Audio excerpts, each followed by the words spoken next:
police commandant Meru, tangu huyo mtu aingie, sisi wa Meru hatuyapata amani, hasa upande huu wa ufugaji.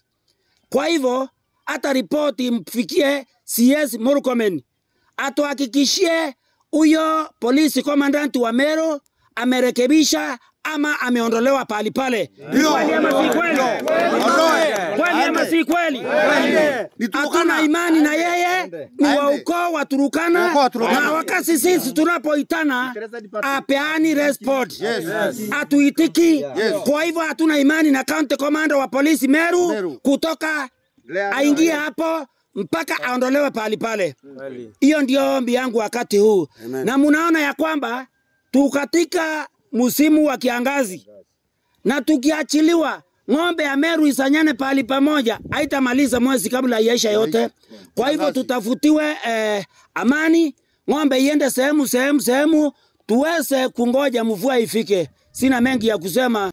Sisi kama wa Meru tunasema sahi mambo ni matatu. Na yale mambo tunasema ni kwamba tunasema huyo county police commander ako Meru atolewe with immediate effect.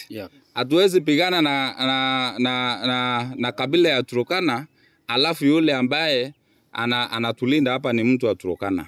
Tunaomba huyo mtu aondolewe with immediate effect. Sisi kama wa Meru ndivyo tunasema. Tunasema hivyo, atoke with immediate effect. Tupewe mwingine.